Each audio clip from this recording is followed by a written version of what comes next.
Alors, bonjour à tous. Nous avons le plaisir de vous accueillir pour ces 7e goûters de la Réhab. 7e goûter qui va être consacré à la pérédance en santé mentale. Alors, on tient à remercier très chaleureusement les intervenants qui ont accepté notre invitation. Alors, cet après-midi, donc comme d'habitude, on est sur un format 15h-17h. Donc, 3 interventions cet après-midi. Julien Jupille, sociologue, chercheur au CREPSI et au CREAPS, qui nous dressera le panorama des différentes formes d'engagement et de participation des usagers en santé mentale. Cette intervention sera suivie de celle d'Éric Pinet, médiateur de Santé Pair. Alors, j'ai noté parce que Éric tient à cette présentation. Donc, médiateur de Santé Pair au SAMSA de Gaïa, de la Fondation des Diaconesses de Reuilly, et il exerce sur le territoire de la Charente-Maritime. C'est bon, Éric? Et puis, nous terminerons ce goûter après une brève pause par une présentation d'Amélie Simon, présidente de l'association Pouvoir d'Agir, et de Delphine Lasne, qui est père aidante sur le dispositif ESPER de cette association. Voilà, donc quelques petits rappels techniques. Comme d'habitude, ce goûter est enregistré, donc sera visible sur le site du CREPSI dans quelques jours, semaines, le temps qu'on arrive à traiter le film. Nous vous demandons de fermer vos caméras et micros, d'utiliser le chat pour vos questions, qui seront présentées à l'issue des interventions par Yves-Antoine, qui est derrière la technique de ce goûter.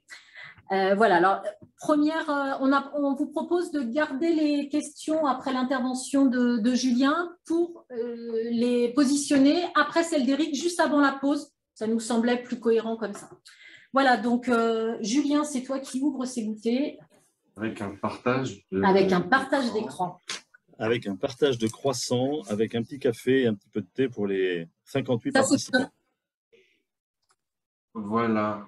Voilà, donc je propose une intervention sur une communication sur les différentes formes d'engagement, de participation des usagers en santé mentale, et parce qu'il nous semblait intéressant de donner à chacun une grille de lecture de ce mouvement protéiforme, peut-être pour mieux repérer ce qui se passe actuellement dans ce champ-là. Pour parler de ces mouvements implique de parler de la place des usagers dans le système de santé et de faire un bref retour sur la position qu'ils ont eue au fil au 19e siècle jusqu'à aujourd'hui, et en partant donc d'une sorte de dualisation entre, d'une part, ce qui s'est passé dans les maladies aiguës, et puis après, à partir des années 50, ce qui s'est passé depuis l'émergence des maladies chroniques.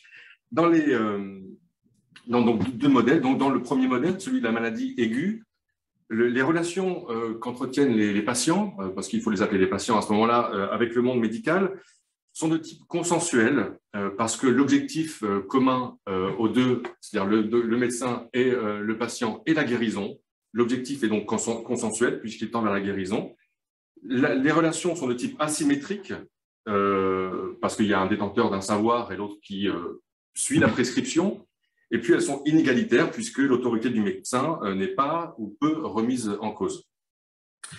Donc de ce modèle, les associations qui ont pu voir le jour sont le modèle, par exemple, des alcooliques anonymes, qui sont des groupes d'autosupport, en fait, où le soin, disons, est réservé au monde médical, et puis l'entraide, le soutien émotionnel, etc., aux usagers eux-mêmes qui peuvent s'entraider.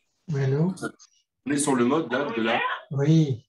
Oui, on est sur le mode donc, de la... Ah, Marie-France, oui, bonjour. Oh, pas du tout, non, ne t'inquiète pas, non. On va vous demander de couper votre micro. Merci. Donc, on est bien sur le modèle de la délégation ici, comme je viens de l'expliquer. Ça, c'est valable pour les maladies aiguës. Avec l'apparition des maladies chroniques, le sida ou bien le cancer, ça marque une rupture en fait dans ce type dans les rapports entre soignants et soignés. La négociation devient le modèle.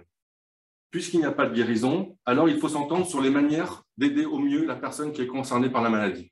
Et qui mieux que la personne concernée pour savoir ce dont elle a besoin. Donc vient en fait là un rapport qui est de type égalitaire et pourquoi pas aussi conflictuel, puisque les objectifs du médecin sont parfois sont à rebours parfois des objectifs de la personne concernée, hein, notamment je pense aux médicaments qui peuvent avoir des effets secondaires, et le patient peut ne pas vouloir les prendre parce qu'il sait que ça va lui occasionner des difficultés dans la vie quotidienne.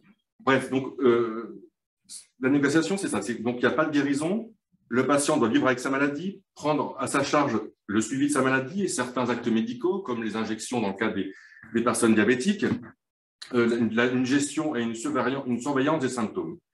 Bref, on est plus sur le modèle du partenariat ici, et la relation tend vers ou devient égalitaire. Bon, voilà pour ce modèle très rapide qui contextualise ce qui suit. Maintenant, je vais me centrer dans le champ de la santé mentale, où il existe différentes formes d'engagement et de participation des personnes concernées. Et aussi là, quelques mots là pour baliser un contexte, celui de l'émergence des sciences cognitives qui est venue concurrencer puis dépasser au moins, on le voit dans le cursus universitaire, les approches de type psychanalytique. Les sciences cognitives donc, qui sont en pleine ascension, et de là, l'émergence du modèle capacitaire, et puis des mots qu'on connaît bien maintenant, celui d'empowerment, de rétablissement, ou bien de plaidoyer. Ça, c'est au niveau donc, des savoirs et des représentations, des discours scientifiques, et puis aussi au niveau plus politique, les lois récentes, loi 2002 de démocratie sanitaire, loi Kouchner, et puis celle de 2005, sont des lois qui valorisent les droits individuels et collectifs des malades usagers, citoyens même, ajouter. Donc, au fil de mes lectures, j'ai pu identifier 6 formes d'engagement, de participation des usagers dans le système, dans le champ de la santé mentale. La première typologie, alors ce sont des typologies, comme toute typologie, elles tendent à rigidifier les choses, mais bien évidemment, il y a des fonctions, des positionnements qui peuvent bien sûr faire que les groupes peuvent appartenir à la fois à l'un et puis à l'autre. Le premier est les groupes d'autosupport, qui sont centrés sur l'entraide et le partage d'expériences des troubles et des soins. Comme je le disais, là, c'est l'exemple d'Alcooliques Anonymes, par exemple, qui a dans les années 30 aux États-Unis, puis 50 en France, qui a vu le jour. Nous sommes là dans une logique de partenariale avec le monde médical. Les actions sont généralement centrées sur l'amélioration du soin, des prises en charge, et plus généralement de la façon de vivre avec sa maladie. Donc c'est une forme de soutien dont on attend une sortie des adhérents ou des participants, une sortie de leur isolement et une réinsertion dans la société autour d'activités. Et dans le cadre, puisque là, il y a les GEM font partie de ce type de groupe d'autosupport, où là, des activités socioculturelles sont mises en place pour sortir, donc je le disais, de l'isolement, réinsérer dans la société. Voilà. Autre position, ce sont les groupes de contestation, qu'on peut appeler aussi les groupes de lobbying institutionnel. Pardon, non, c'est pas celle-ci, pardon, j'anticipe pour l'autre slide. Ce sont des groupes donc, de contestation ici, contestation forte de la psychiatrie, des soins et des décisions qui sont prises au nom du patient. Ce type de groupe s'appuie sur une expertise juridique. On défend les droits de l'homme en psychiatrie, tels que le groupe Information Asile, le GIA, qui a vu le jour en 1970, et puis plus tard une extension de ce groupe qui s'est scindé, etc., et qui a donné lieu à la création d'Advocacy France en 1996. Donc la psychiatrie là, est vue comme un instrument de domination, de pouvoir, d'oppression, et généralement là, ces groupes-là sont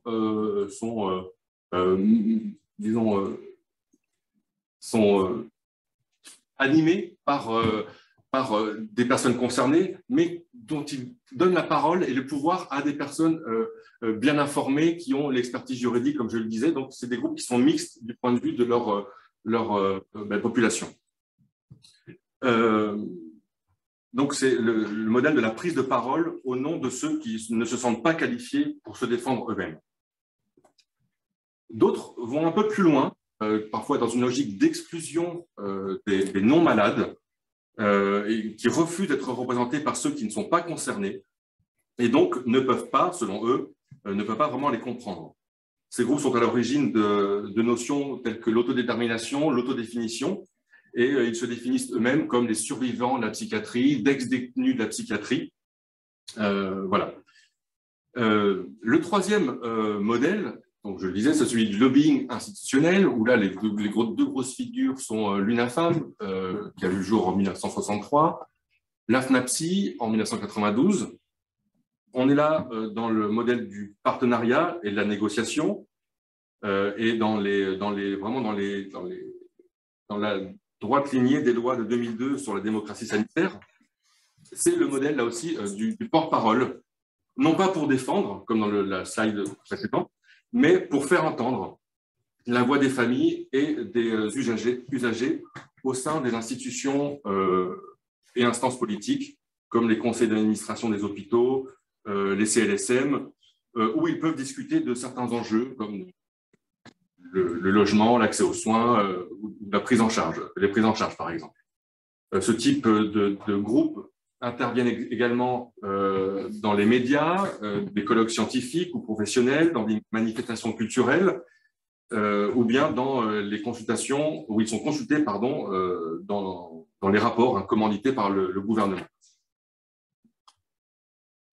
Quatrième modèle est celui des groupes d'affirmation d'une différence.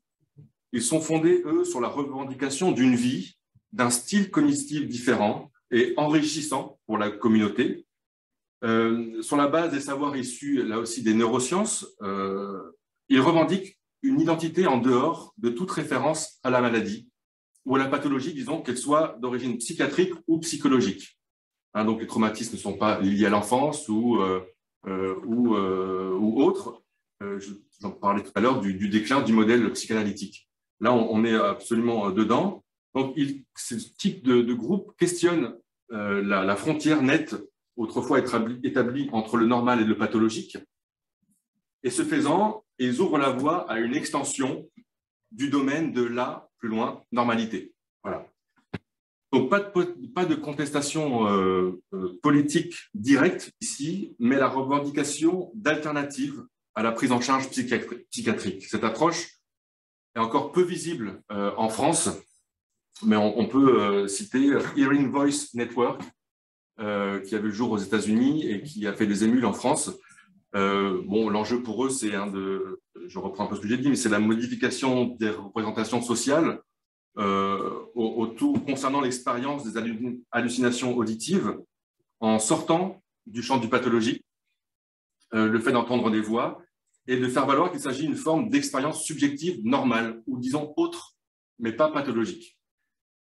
Voilà. On retrouve la même mouvance sur le terrain de l'autisme où la notion de neurodiversité a vu le jour sous l'impulsion de certaines personnes concernées, notamment des personnes qui ont été diagnostiquées Asperger, comme Temple Grandin par exemple, ou d'autres, et font des émules là aussi dans le champ du TDAH ou d'autres formes, ou même des 10 etc.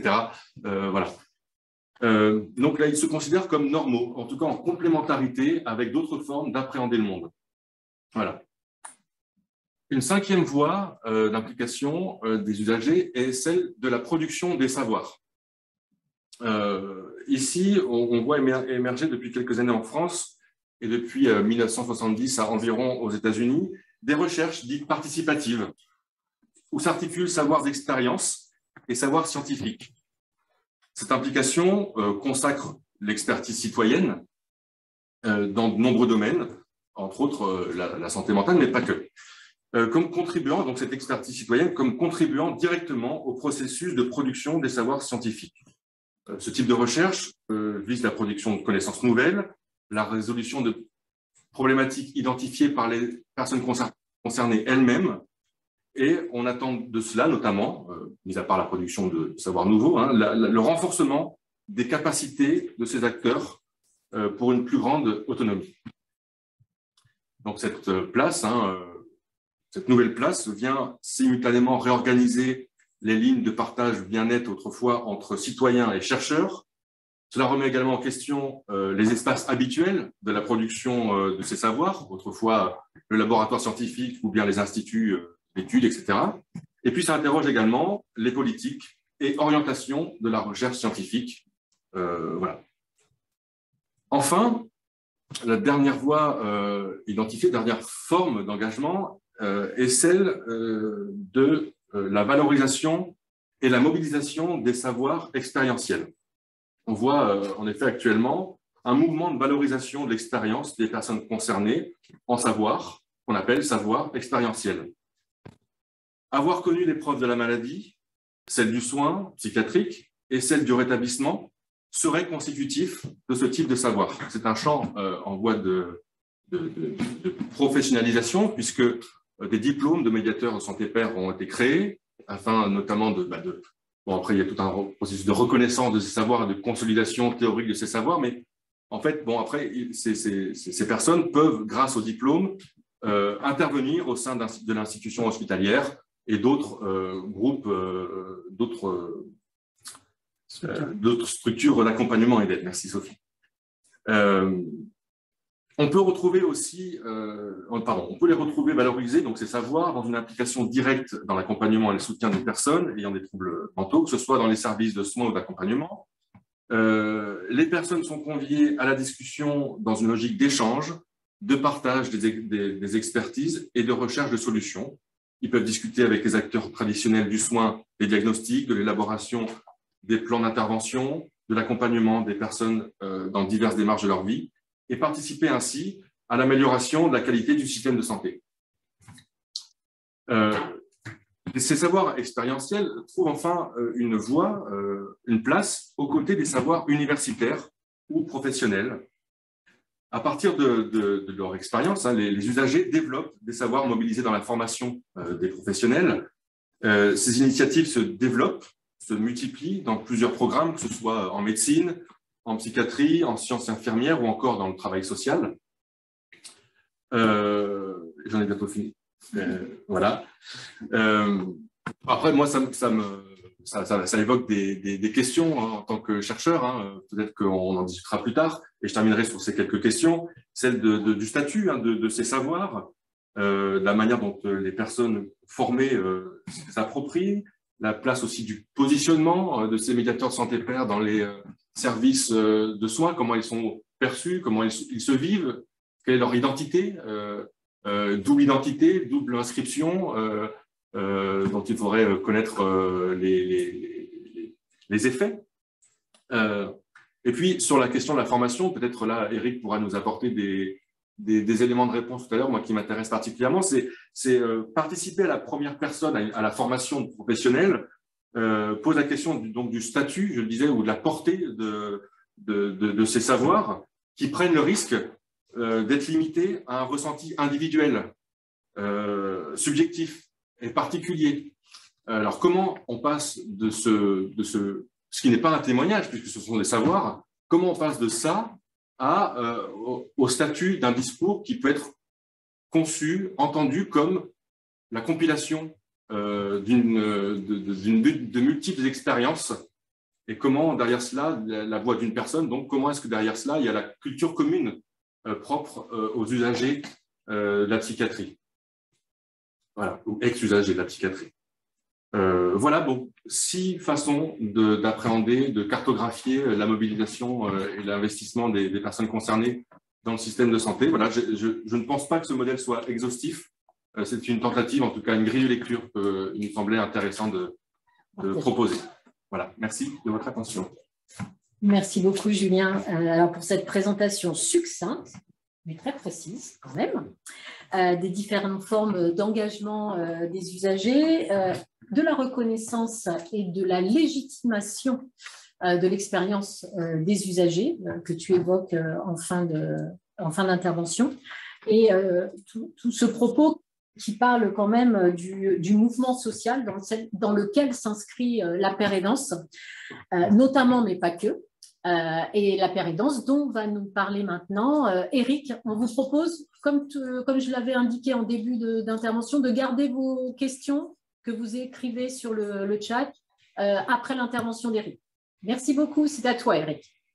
Merci Sophie et merci Julien. J'ai bien noté le petit appel de pied sur le statut des savoirs et autres. Donc, je vais quand même prendre le temps que vous m'avez gentiment accordé pour essayer en 30 minutes, alors que je suis un grand bavard, de vous parler de la pérédance en santé mentale, tout en ne faisant pas redondance, en essayant en tout cas d'être le moins redondant possible avec ce qu'a pu nous dire Julien.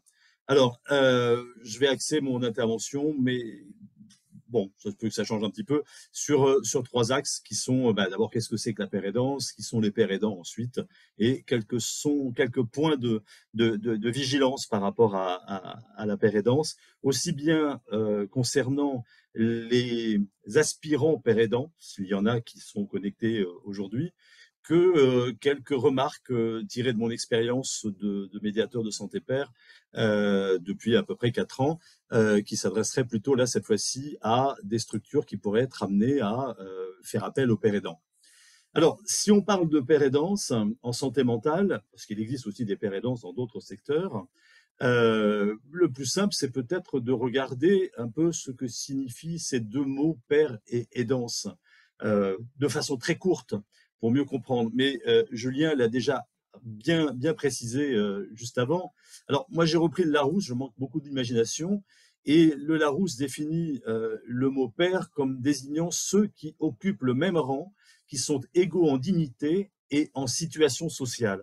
Et c'est important dans la pérédance, qu'elle soit professionnelle ou non, c'est qu'il n'y a pas ce degré de hiérarchie de celui qui sait par rapport à celui qui ne sait pas. C'est-à-dire qu'on est en train de mettre le pied avec la pérédance dans quelque chose qui tourne le dos à ce qui est dans les années 1930 à peu près, ça renvoie au docteur Duhamel, était appelé le colloque singulier. Et il y avait un médecin, et pas n'importe lequel, puisqu'il était président du Conseil de l'Ordre des médecins à l'époque, qui s'appelait Louis Porte, et qui avait défini la rencontre entre le patient et le soignant comme étant la rencontre entre une confiance chez le patient et une conscience chez le soignant. Et là, on est en train de changer de paradigme, puisque des patients qui sont souvent encore patients, parce que là, il y a aussi une ambiguïté sur le mot rétablissement, sont amenés à accompagner, au même titre que des soignants, d'autres patients, et en ayant de la valeur. On a évoqué tout à l'heure, je reviendrai dessus si j'en ai un peu le temps, sur la formation, sur les formations, mais effectivement, on n'est plus dans la notion de colloque singulier. Alors, je vous ai parlé de la définition du mot père, il faudrait peut-être parler de aidant. Donc, être aidant, c'est susciter chez son prochain l'espérance d'une vie meilleure et faire en sorte que la confiance soit retrouvée et que la personne parvienne à se convaincre que sa vie a toutes les chances d'évoluer positivement.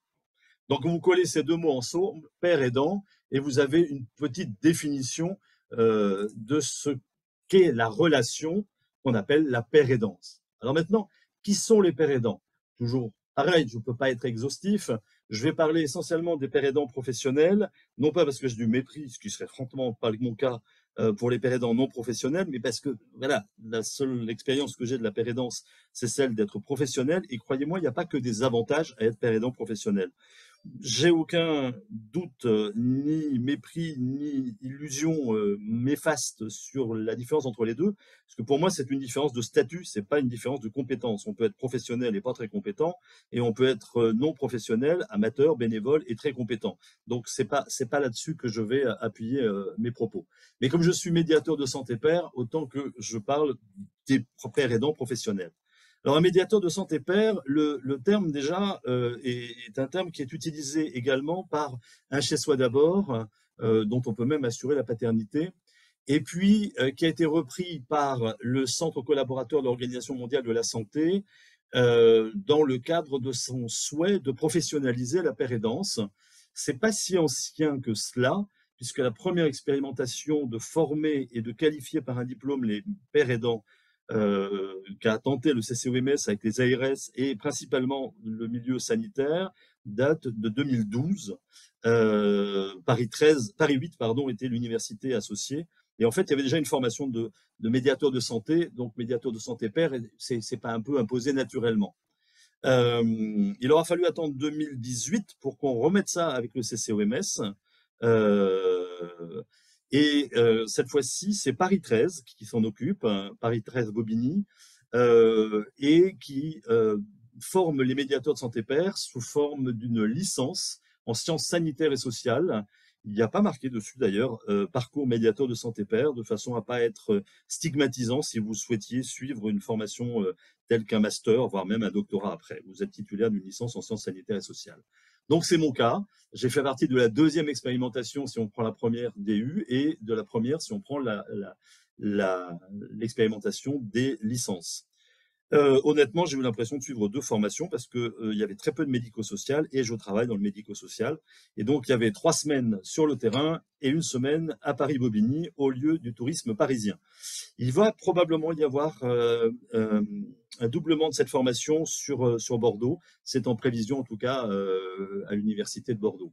Donc, vous avez bien compris, les pères aidants et les médiateurs de santé père, c'est la même chose, sauf que pour les médiateurs de santé père, ce sont soit des gens qui travaillent à HSSOI d'abord, soit des gens qui ont été formés titulaires de la licence ou du DU de médiateur de santé père.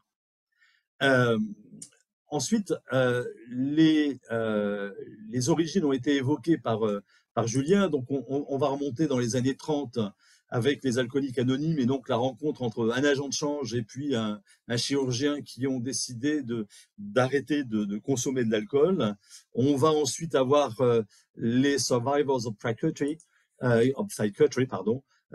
qui est un mouvement qui se désigne comme le mouvement des survivants de la psychiatrie, ou des ex-patients, des consommateurs, des usagers de la psychiatrie qui ont réussi à se mettre en place. Ce qui est dommage, c'est que tout ça, ça vient des États-Unis et qu'on a commencé à intégrer les pères aidants dans la santé mentale en France dans les années 2005. C'est pas un hasard si ça correspond à un certain nombre de décrets qui sont partis. Je rajouterai à cela quelque chose qui a aussi fait que des patients ont travaillé avec des soignants. C'est dans les années 80-90 l'entraide qui s'est mise en place autour du HIV et du sida. Parce que là, on écoutait aussi les patients. On n'était pas encore sur des patients experts, mais on était déjà sur des patients qui pouvaient participer de leur expertise et de leur ressenti pour aider les soignants à trouver les traitements. Et Dieu sait si ça a été difficile. Les compétences de base maintenant sur lesquelles s'appuient les pères aidants. Alors les compétences de base, elles sont doubles, on va dire. Il y en a beaucoup plus. Vous savez, en profession, on parle souvent dans toutes les professions, il y a les compétences qui sont dans le référentiel professionnel, référentiel qui n'existe pas pour les pères aidants pour l'instant en France. Et puis, il y a ce qu'on appelle les soft skills, c'est-à-dire toutes les compétences associées. Mais sans ces compétences associées, très souvent, on serait que des robots, quoi. Chacun saurait faire la même chose en respectant le même programme qui serait le référentiel.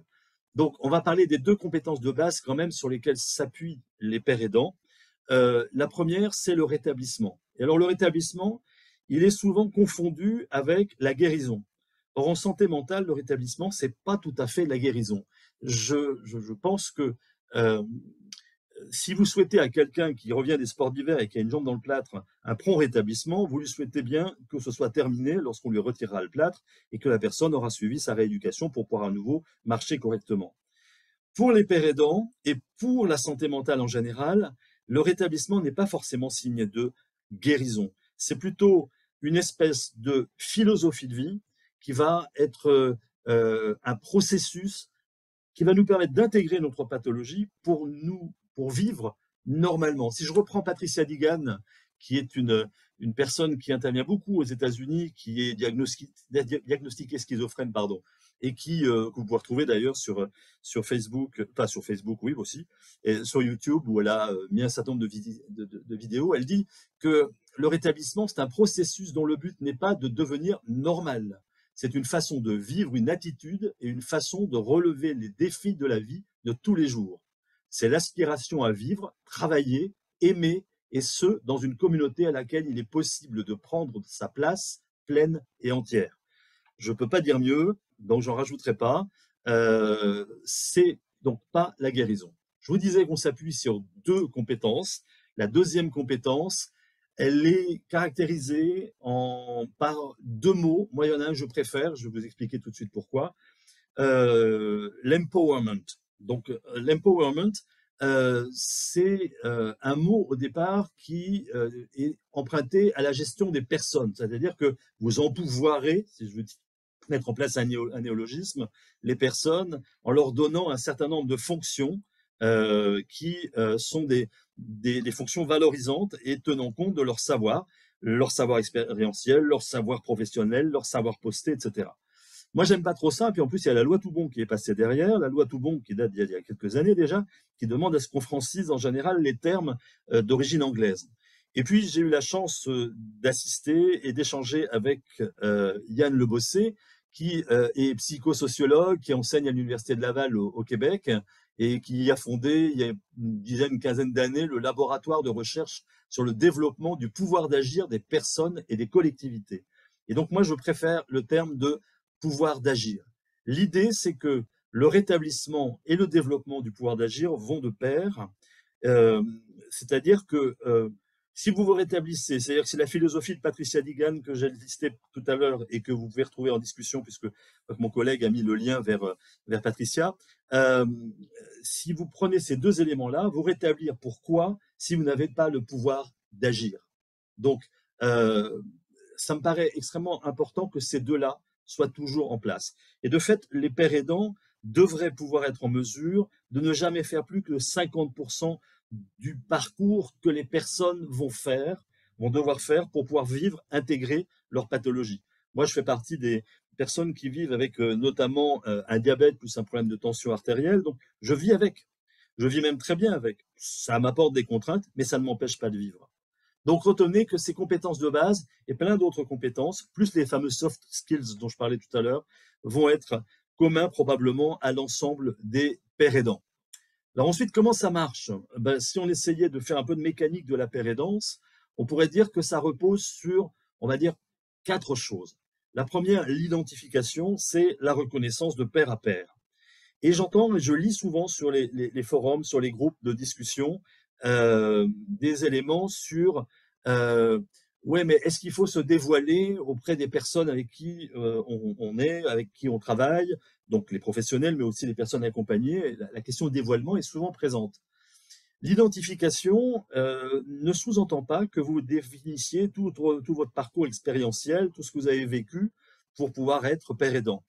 Alors certes, le père aidant, c'est quelqu'un qui va, dans une relation duale, au moins duale, c'est-à-dire d'une personne à une personne, mais parfois ça peut être d'une personne à un groupe, avoir vécu une phase aiguë, plus ou moins aiguë d'une pathologie, et qui va en avoir fait l'expérience sur beaucoup d'aspects. D'abord, les symptômes de sa pathologie, et puis aussi les effets des traitements, les effets souhaités, mais aussi les effets secondaires, qu'on appelle effets indésirables, et on n'a pas de traitement sans effets indésirables, même les traitements les plus anodins.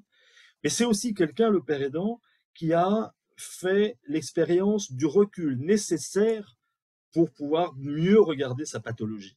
C'est-à-dire que d'une part, il y a une phase aiguë, et puis on retombe, on prend du recul, on se soigne, et on trouve une stabilité dans le soin.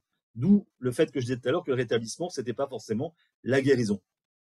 Et de fait, on a acquis un certain nombre d'expériences. Donc, je vous disais, les symptômes, il y a les traitements, les effets secondaires, il y a des effets un peu plus pervers. Par exemple, tous les effets liés aux préjugés, à ce que la société fait peser sur celui ou celle qui est différent. Alors, a fortiori, quand c'est une personne qui a un trouble psychique ou qui est une, entre guillemets, personne malade mentale. Donc, il y a les préjugés, il y a la stigmatisation, ce qu'on montre du doigt, là, qui porte le signe de l'infâme personne qu'elles sont parce qu'elles sont malades. Et puis, il y a l'autostigmatisation, c'est-à-dire à force d'être stigmatisé, on finit par se convaincre que ce que disent les autres sur vous, c'est juste. Et ça fait partie des expériences qu'on a en général en commun, qu'on soit père aidant professionnel ou pas, qu'on soit MSP ou autre. Et c'est là où intervient des éléments que vous avez en vous et que vous allez pouvoir partager ou pas, c'est vous qui en jugerez, Mais l'identification dont je parlais tout à l'heure, dans les mécanismes, j'ai pas perdu le fil de mon intervention, c'est le fait que la personne que vous avez en face de vous reconnaît quelqu'un qui a vécu quelque chose de comparable à elle. Moi, j'ai vécu une dépression sévère qui a duré 5 ans. Bon. Donc, je serais éventuellement pas très légitime d'accompagner des personnes qui, elles, ont vécu l'expérience ou qui vivent encore l'expérience d'une bipolarité, encore que dépression et bipolarité, ça, sur le plan médical, ça a un lien, on va dire une schizophrénie par exemple. Et pourtant, ça marche bien, parce que ce que je vous ai dit de ce qui a été vécu, c'est pas seulement les symptômes de la pathologie, c'est tout ce qui accompagne ça. Et croyez-moi, c'est important. Autre mécanisme sur lequel on va pouvoir s'appuyer dans la pérédance, c'est la confiance. Lorsque la personne perçoit qu'elle a face à elle une personne qui a vécu des choses comparables, eh bien, à ce moment-là, elle va pouvoir faire une confiance. Et je vous assure que des fois, ça me fait très peur parce que j'ai des gens qui me font une confiance énorme, dont je ne suis pas toujours sûr d'être digne, et qui me livrent un certain nombre d'éléments où il faut parfois arrêter parce que, attendez, vous n'êtes pas en train de vous livrer complètement à moi. Moi, je suis là pour faire un bout de chemin avec vous.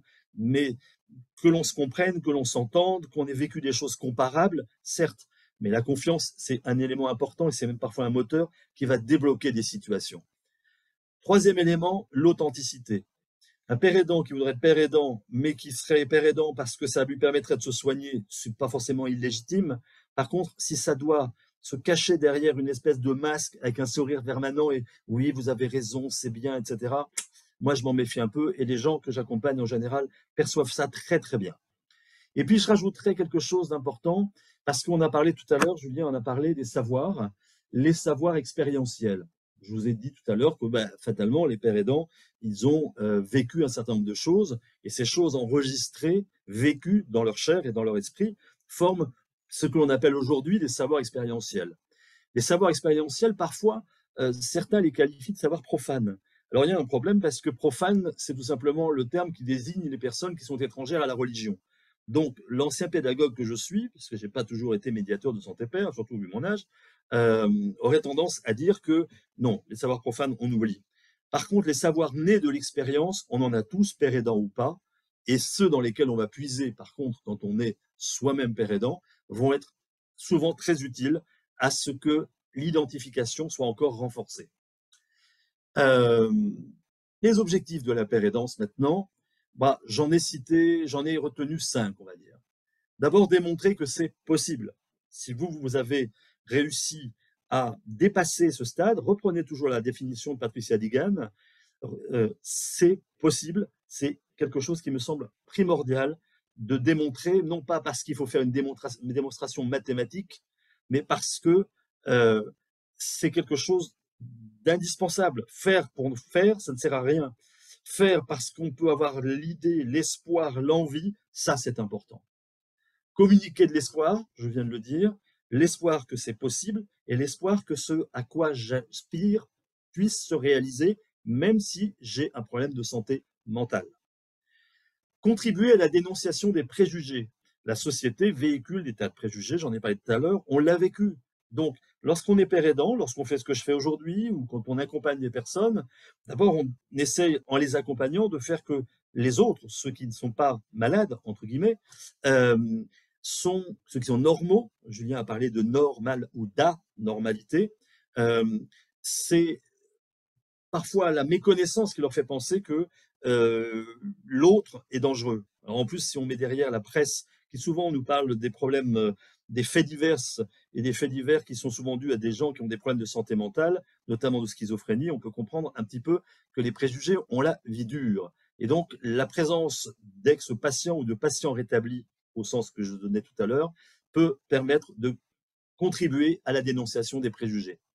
Quatrième point, on participe au mouvement d'intégration du citoyen dans la cité. En faisant des recherches, en accompagnant. Je travaille avec des job coachs qui vont, avec les entreprises, les aider, les entreprises, à comprendre d'abord qu'on peut embaucher quelqu'un qui a des problèmes de santé mentale et que par ailleurs, ce n'est pas forcément un mauvais travailleur. Mais il faut aussi convaincre les professionnels que les problèmes de santé mentale, on est nombreux à pouvoir en avoir à des degrés différents et que ça n'empêche pas une société de fonctionner. Ce qui peut l'empêcher, c'est de faire semblant, de se masquer, de se cacher le visage en pensant que ça n'existe pas. Un peu comme quand on construisait les hospices, qu'on mettait, les hôpitaux psychiatriques, qu'on mettait un peu à l'extérieur de la ville pour pas avoir voir ces malades qu'on ne saurait supporter. Et puis enfin, un des derniers objectifs que j'ai retenu, c'est la réduction des risques. Alors les risques liés, par exemple, à un traitement qui n'est pas correctement suivi, des risques de suicide, par exemple, des risques de rechute, des risques d'aggravation, toutes formes de risques qui sont liés à la pathologie et qui pourraient nuire évidemment au bien-être de la personne en rétablissement. J'entends personne, mais j'espère que vous êtes parti boire un bon café, comme ça me permet de finir sur les 2 derniers points, comme quoi je serai dans les temps, fantastique. Il y a des définitions qui sont consensuelles sur tout ce que j'ai dit, vous en avez déjà entendu pas mal. Alors, il y en a quelques-unes qui sont vraiment simples. La première, c'est le fameux parcours expérientiel. Très sincèrement, je préfère la notion de parcours expérientiel à cette notion de parcours de vie. Si votre vie se résume à l'expérience d'une pathologie, vous avez une drôle de vie et elle n'est pas très heureuse. Moi, j'ai vécu avant, je suis passionné de formation, ça a été mon métier, j'ai travaillé dans ce domaine-là, j'ai vécu avec une famille, j'ai vécu avec plein de choses qui font partie de la vie de tous les jours, des bons et des mauvais moments, et j'en vis encore aujourd'hui, après la dépression, alors qu'elle est toujours en sommeil grâce au traitement et où je rencontre régulièrement un psychiatre et un psychothérapeute pour continuer à me suivre. Donc, le parcours expérientiel, on en vit tous, et ça, c'est très bien. Savoir en extraire ensuite le bon grain de livret, ça, c'est autre chose, mais c'est l'expérience de l'expérience qui peut éventuellement nous aider.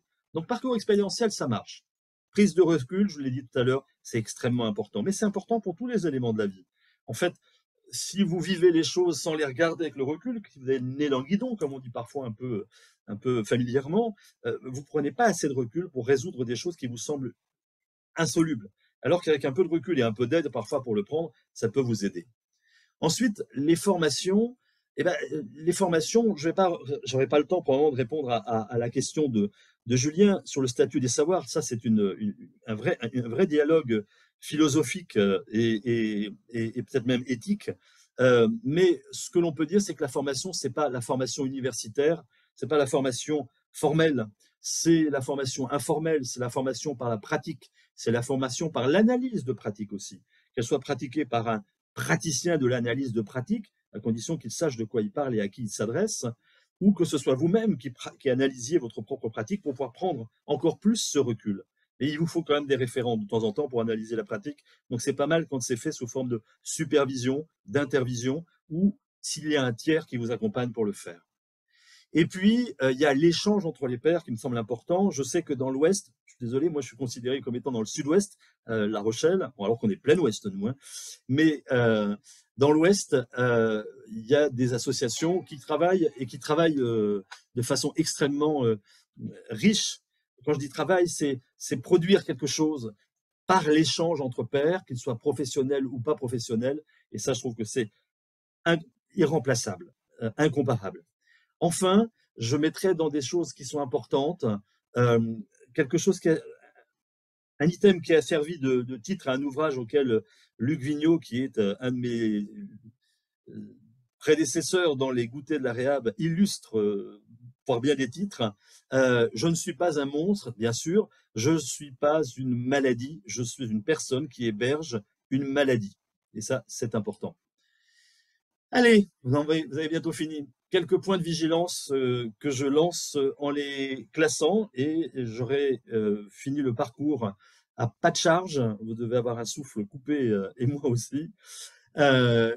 Pour ce qui est des futurs pères aidants qui peuvent nous suivre ou des bénévoles, il y a quelques conseils. J'en ai retenu 4 pour ne pas surcharger notre temps. La première, c'est interrogez-vous sur vos motivations. Pourquoi est-ce que vous voulez être père aidant ? Est-ce que c'est parce que vous êtes gentil, bienveillant et que vous pensez qu'en étant père aidant, on va vous le rendre au centuple? Si c'est ça, méfiez-vous. Les personnes qui ont des problèmes de santé ne sont pas toutes des personnes dont vous allez vous occuper pour qu'elles soient là pour vous remercier. Elles vont peut-être produire des progrès et vous remercierez sans doute d'avoir réussi. Parfois aussi, vous prendrez des coups parce que ce que vous pensiez avoir réussi, vous ne l'aurez pas. Donc, la motivation est importante, personnelle, et en termes d'attente vis-à-vis des personnes que vous allez accompagner. Autre élément, votre capacité à prendre de la distance par rapport aux éléments que vous avez pu vivre dans votre vie, vous pouvez encore vivre, et plus particulièrement des éléments qui sont désagréables, des éléments qui vous ont marqué, qui vous ont choqué, qui vous ont frappé, parce que c'est là où c'est le plus difficile. Ne vous laissez pas persuader, enfermer dans une boîte, prenez de la distance et regardez ce qui se passe. Dévoilement de soi ou pas dévoilement de soi, je vous l'ai dit tout à l'heure ce que j'en pensais. Ce qui est important, c'est de savoir quelle distance vous avez par rapport à vous, y compris dans le dévoilement, comment vous allez vous présenter. Élément que je conseille aussi de soumettre à votre réflexion, c'est votre capacité à défendre et à argumenter vos idées. C'est un métier difficile, je vous l'assure, je suis épuisé lorsque j'ai fini mes journées, parce que chacun est un univers, et qu'un univers, ça ne se parcourt pas comme ça, à grande enjambée, en faisant un peu tout et n'importe quoi. C'est beaucoup plus complexe que ça. Et donc, j'aurais tendance à dire, excusez-moi, mon téléphone sonne en même temps, c'est pour ça que vous voyez avancer près de la caméra, j'aurais tendance à dire que c'est vraiment le cœur et la difficulté, et il y aura vraiment beaucoup de travail encore à faire pour que la paire et danse trouve un tronc commun, une définition commune, où cette difficulté soit prise en compte. Croyez-moi, il ne suffit pas d'avoir été malade, d'avoir suivi une formation, d'être suivi par un médecin, de prendre des médicaments pour être père aidant et faire ça bien, en respectant les autres. Donc, c'est prendre de la distance, c'est bien, défendre des arguments, des idées, mais aussi entendre celles des autres, qui sont différents, qui ont d'autres parcours expérientiels. Autrement dit, permettre que deux univers se rencontrent, c'est extrêmement important. J'en mettrai 3 univers, parce qu'il y a tout l'univers professionnel dans lequel vous allez intervenir, et Dieu sait si parfois c'est difficile de comprendre ce que disent les professionnels ou de se faire comprendre par eux. Il me reste 5 minutes d'après ce que j'ai sur mon petit chrono. Je vois un petit signe d'acquiescement, tout va bien. C'est parfait. Si. Et enfin, une dernière chose pour les pères aidants, puisque je vous ai dit que je finirai par quelques conseils sur les structures. Comment est-ce que vous vous projetez dans un futur proche, moyen et long? C'est un métier qui n'existe pas encore, en tout cas qui n'a pas de référentiel, mais dont on voit dans tous les secteurs où interviennent les pères aidants qu'il a une réelle utilité, qu'il produit réellement des résultats qui sont positifs à la fois sur les équipes et sur les personnes accompagnées. Simplement, vous, dans cet univers-là, en formation, en transformation, je parlais tout à l'heure de changement de paradigme par rapport à la santé, comment est-ce que vous vous situez, comment vous projetez? Moi, je vous avoue, je suis plus très jeune, je suis plutôt plus près de la fin de ma vie professionnelle que du début, et ça me gêne pas de continuer jusqu'à la fin. Mais je suis pas sûr que plus jeune, j'aurais continué très longtemps, parce que c'est, je vous l'ai dit tout à l'heure, épuisant, et puis en même temps, c'est quelque chose qui demande beaucoup d'énergie à ne pas disperser, mais à beaucoup déployer. Allez, les dernières minutes, je vais les consacrer à quelques lignes pour les professionnels qui nous suivent certainement. La première chose que je leur suggère, c'est de s'interroger sur une question toute simple. Un père aidant chez nous, pourquoi faire? Qu'est-ce que vous attendez du père aidant si jamais vous l'intégrez dans une équipe? Et ça va accompagner une seconde question qui est: quelle est la connaissance et le niveau d'adhésion aux 2 compétences de base que j'ai citées tout à l'heure, que sont le rétablissement et le développement du pouvoir d'agir, des équipes qui vont accueillir un père aidant ou une père aidante? Les 2 questions vont de pair, c'est le cas de dire. Pourquoi faire et dans quel contexte on va les faire intervenir?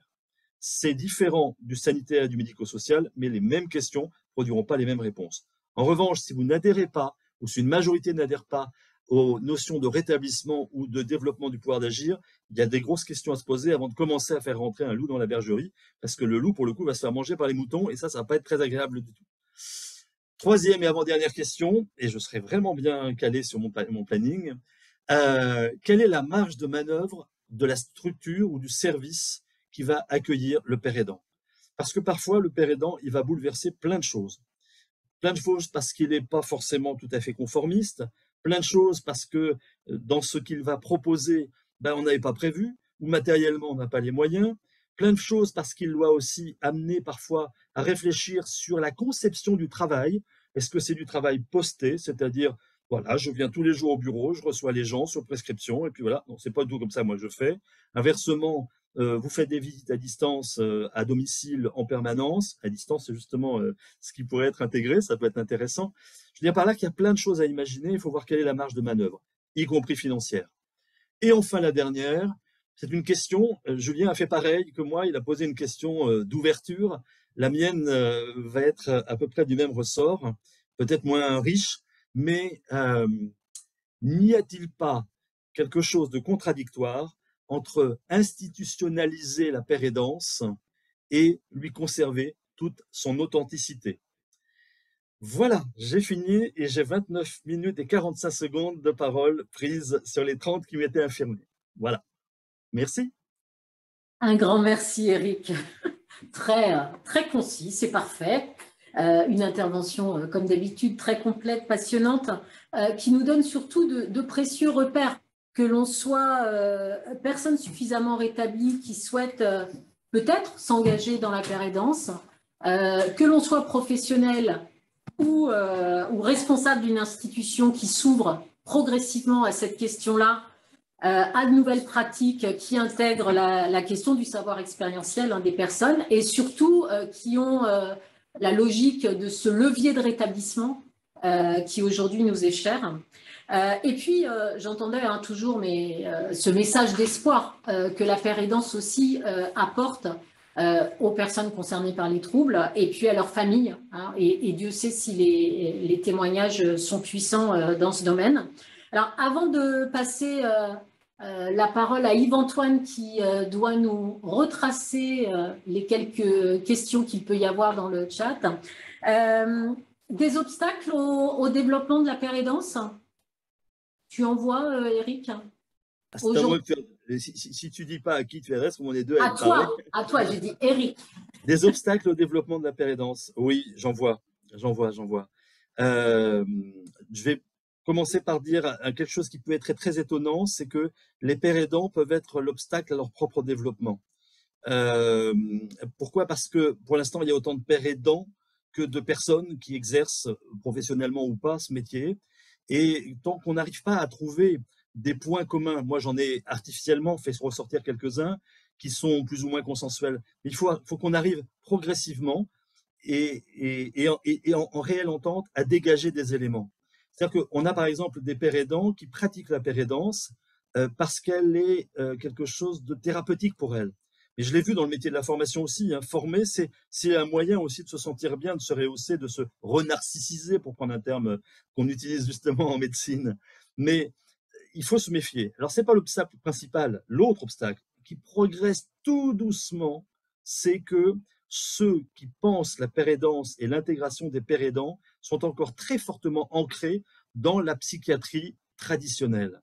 On a un certain nombre, ils ne sont pas nombreux, et moi je rends hommage à Jean-Luc Roland, par exemple, du CCOMS, qui pourtant une personne qui maintenant est à la retraite, donc qui a vécu la psychiatrie asilaire et une période où on avait tendance à être beaucoup moins du côté de l'intégration du patient pour aider dans son parcours de guérison ou de rétablissement. J'ai bien dit que ce n'était pas la même chose, donc on va parler de rétablissement dans ce cas-là. Et des gens comme ça, il n'y en a pas énormément. Et pourtant, c'est eux qui donnent aussi cette initiative. Donc, il faut que la psychiatrie, qui souffre quand même d'une image de marque pas facile et puis pas beaucoup de moyens en plus, accepte ce changement de modèle et l'accepte aussi aux financeurs. Parce que, l'air de rien, il faut financer un poste de père aidant. Pour vous donner une idée, les médiateurs de santé père qui sont embauchés généralement en sanitaire sont embauchés comme agents administratifs catégorie C. Ils ont une licence. Moi qui suis pas avec une licence et dans le privé, alors on a fallu chercher, je suis gestionnaire de cas. Donc c'est un peu compliqué, quoi. L'idée, c'est les finances, les mentalités et faire évoluer le travail. Et je finirai par une dernière chose pour répondre à ta question. Il y a quelque chose entre les pères aidants dont il faut faire attention, c'est d'être aidant envers soi-même. Moi, j'ai un père aidant qui est toujours en activité, qui lorsque je suis intervenu il y a 4 ans, je commençais, me dit, mais Eric, on n'arrive pas à te situer. Tu es psychologue, tu es pédagogue, mais tu n'es pas malade. Ah bon? C'est-à-dire qu'on prétend qu'on travaille sur la déstigmatisation, mais il faudrait qu'on porte un petit signe quelque part pour être père aidant pour certains. Je ne dis pas que c'est le cas de tout le monde, hein, mais il faut aussi qu'entre nous, on soit capable de s'entendre. Et pour ça, les associations, je pense à Pago, puisque vous êtes vous dans le Grand Ouest, font un travail fantastique parce que les gens se rencontrent parce qu'ils veulent bien se rencontrer, entre père aidants professionnels ou non professionnels, et à ce titre, produisent des choses jusqu'à produire des outils, produire des écrits, et grâce à ça, on arrivera probablement à surmonter les obstacles qui sont encore vivants sur la pérédance. Merci Eric. Yves-Antoine, on a des questions? Ouais, merci Eric. Déjà, tu as peut-être lu sur la discussion les remerciements sur ton intervention qui a été passionnante. Je suis en train d'en prendre connaissance et je remercie toutes celles et tous ceux. Il y en a qui ne sont pas inconnus, mais d'autres que je ne connais pas et que j'aurais plaisir à rencontrer si jamais on se croisait. Effectivement, tant mieux, je suis content que ça les ait satisfaits. C'est très riche, très passionnant, effectivement. Il y a quelques questions, et notamment, quand tu parlais de l'authenticité du père aidant, il y a sans doute professionnelle de santé qui demandait comment mettre sa propre authenticité au service de la relation de la père aidance. Est-ce que tu as un exemple concret? Voilà, la question était sur concrètement comment ça se passe. Alors, je vais essayer de donner un exemple. Il y a la façon d'accueillir une personne, de rentrer en relation avec elle. Il y a celle qui consiste à dire il faut être souriant, il faut être avenant, il faut être professionnel, c'est-à-dire donner des conseils et éventuellement écouter. Enfin, ça dépend du métier qu'on a. Mais en gros, c'est très codifié. Et ce qui est codifié, ça veut dire qu'on adopte le code et puis qu'on l'utilise pour faire ce qu'on a à faire. Moi, il y a des gens qui me sont adressés ou que je rencontre, avec lesquels au départ, ça ne fonctionne pas. Et je ne vais pas le cacher, ça ne fonctionne pas. C'est-à-dire que l'identification ne fonctionne pas. Mais est-ce qu'on peut dire à l'autre, et pour l'instant, on va essayer de voir ce qu'on peut arriver à faire ensemble. Je ne vous connais pas, vous ne me connaissez pas, mais le but, ce n'est pas de vous contraindre, c'est de voir ce qu'on peut faire ensemble ou pas faire ensemble. Est-ce que tous les professionnels peuvent se permettre ça? C'est pas évident. Donc cette authenticité-là, elle est intéressante parce qu'elle permet de dire, OK, je ne suis pas un infirmier ou une infirmière, hein. Je ne suis pas un médecin, je ne suis pas un psychologue, je ne suis pas un psychiatre, je ne suis pas un éducateur spécialisé, je suis un patient, toujours soigné, et en même temps un professionnel de santé. Encore que ça, c'est moi qui l'ajoute, parce que quand j'ai interrogé le délégué à la santé, il n'a pas été capable de me donner la réponse. Mais ce que je veux dire, c'est que c'est avec tout ça qu'il faut faire, et cette authenticité, elle va se découler de la somme de tous ces éléments-là. Je ne sais pas si je suis toujours très clair. Ici. Merci Eric. Est-ce qu'on a d'autres... Oui, il y a d'autres questions. Il y a notamment la question concernant l'intégration d'un père aidant dans une équipe de professionnels de santé. Oui. Et quels seraient les dangers à intégrer un père aidant dans une équipe mal préparée? Et du coup, moi, ça me faisait penser, est-ce qu'il y a des recommandations pour intégrer des pères aidants des équipes de santé? Alors, j'aurais envie, mais ça va être de la pub. J'ai écrit le chapitre sur père aidance en santé mentale, une entraide professionnelle sous la direction de Nicolas Franck et de Caroline Sellard. J'ai écrit le chapitre sur la père aidance en médico-social. Et là-dessus, j'ai fait une liste des conseils, à la fois pour les pères aidants qui aspireraient à le devenir, en tout cas, à devenir professionnels, et pour les structures. Le risque principal, c'est qu'un père aidant qui serait mal intégré ou dont l'intégration n'aurait pas été suffisamment préparée.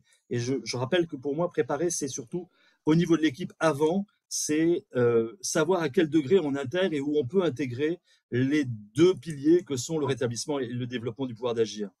Une fois que l'équipe est préparée, même si à l'intérieur, il y a des gens qui vont accepter de forme parce que leur chef d'équipe, leur cadre de santé, leur directeur, etc., disent « nous, on a choisi la père aidance, donc on va faire de la père aidance », ce qui est le risque, c'est que la personne soit maltraitée.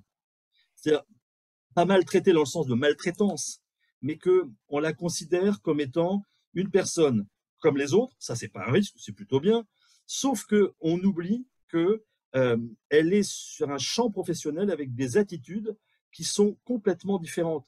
Moi, je suis ingénieur pédagogique de formation. Alors, si je fais un défaut dans mon secteur de formation et d'expérience, on peut effectivement, et je vais m'en rendre compte moi-même tout de suite, mais qu'est-ce qu'on peut me reprocher comme père aidant qu'on ne sait pas soi-même?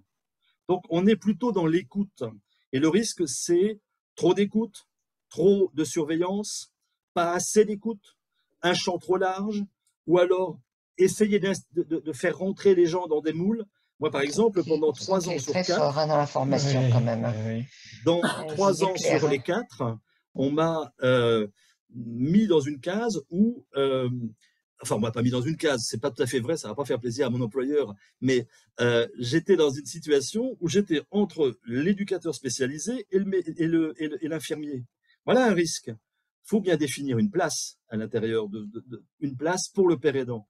Alors, il y en a certains d'entre nous qui disent bah, on va prendre les interstices, on va se glisser dans les trous qui sont tracés pour nous. C'est vrai que c'est une bonne façon de faire, mais en même temps, ça n'empêche pas qu'on va marcher sur les pieds des autres. Donc, un des premiers risques, c'est stigmatiser, être mal préparé, décourager le père aidant, faire en sorte que les collègues aient du mal à accepter sur le long terme qu'il empiète un peu sur leur champ parce qu'il est un peu entre les deux, il est ni l'un ni l'autre et à la fois l'un et l'autre. Autre risque, c'est que la confiance et la façon dont travaillent les pères aidants la plupart du temps, ils travaillent vraiment sur, je vous l'ai dit tout à l'heure, sur l'authenticité, l'identification, etc. Et ça va chercher loin. Donc le risque, c'est qu'il y ait des pères aidants qui aillent trop loin dans cet élément-là, sans s'en rendre compte forcément. Donc il faut aussi qu'ils aient probablement dans la structure quelqu'un qui soit, au moins au début de leur pratique, une espèce de référent, une espèce de repère qui va leur permettre d'échanger et de savoir où ils en sont par rapport à leur pratique. Donc voilà, il y aurait plein d'autres risques, mais l'idée c'est que c'est un salarié comme les autres, il lui faut une place, il ne faut pas qu'il empiète trop sur le pied des autres, il faut qu'il soit accepté par les autres et il lui faut une marge de manœuvre pour pouvoir déployer sa compétence de père aidant. Ok, merci Eric. Dans ta discussion, j'ai partagé le livret du Centre ressources Réhab. Ouais. Et comment intégrer un père aidant dans une équipe. Ouais, très bien. Et pour les équipes, il y a aussi des recommandations de l'HAS qui existent, et également le modèle de Montréal qui permet d'intégrer des pères aidants. Patients partenaires. Oui, patients partenaires, tout à fait, Sophie. Voilà, il y a différents modèles qui peuvent aussi accompagner les équipes dans la réflexion et la mise en place de la père aidance. Sophie, tu veux dire quelque chose? Oui, je voulais juste rebondir sur les propos d'Éric par rapport au fait, tu disais un salarié comme un autre. Et en même temps, vous êtes les seuls à être recrutés à partir de l'expérience d'un trouble psychique. Donc, c'est hyper stigmatisant de base, de fait. Et ça, il faut pouvoir l'endosser. Ça aussi, je pense que c'est aussi une des contraintes du poste, d'autant plus que vous allez, de par votre action, lutter contre la stigmatisation. Donc, il y a ce mouvement-là qui est loin d'être évident, enfin, que vous connaissez bien mieux que moi, mais pas tout à fait comme un autre quand même, à ce jour. Salarié comme les autres par rapport au fait qu'on va être obligé de respecter le cadre du code du travail. Alors, on n'a pas de référentiel, c'est là où il faut faire preuve d'imagination et qu'il y ait de la souplesse dans la structure, parce que pour le coup, là, on ne peut pas nous reprocher quelque chose qui n'est pas écrit, alors que si toi, tu fais mal ton métier, on pourra toujours te dire, dites donc, la cadre de santé, infirmière et compagnie, là, vous avez oublié de suivre les cours ou quoi? Mais pour aller dans le sens de ce que tu dis, la première année où je suis arrivé à Gaïa, il y avait une collègue éducatrice spécialisée qui, lors d'une discussion, c'était des réunions de service habituelles, à un moment donné, à brûle-pourpoint, comme ça, me dit oui, mais toi, tu n'es pas comme les autres, toi, tu es malade. Alors, bon, il m'a fallu quelques secondes pour encaisser le truc, parce que je trouvais ça très désagréable. Et puis, je lui dis bah, la seule différence avec toi, c'est qu'au moins, moi, on le sait. Ça a été réglé. Depuis, elle m'a plus trop embêté. Combien y a-t-il de gens qui ont des problèmes de santé mentale dans les entreprises et qui le cachent et qui deviennent, alors là pour le coup on va avoir du burn-out, du bore-out et tout ce qu'on veut, de la dépression, etc. Surtout ce toile de fond de Covid qui n'a pas arrangé les choses dans beaucoup de structures. Donc oui, tu as raison Sophie sur ce que tu disais, mais je pense que c'est là justement où il y a tout un travail à faire. On a besoin de pères aidants qui soient des praticiens, on a besoin de pères aidants qui soient des penseurs. Parfois, ça peut être les mêmes, ça a même intérêt à être les mêmes parce que la pratique nourrit la pensée et la pensée peut nourrir la pratique. Et on a besoin de lieux, comme c'est le cas aujourd'hui, l'occasion que vous m'offrez de le faire.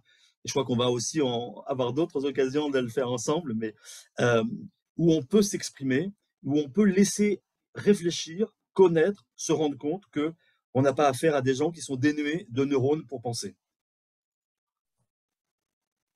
Merci Eric. Il est 16h07, on avait prévu de faire une pause de 5 minutes. On n'avait plus de questions, Yves-Antoine?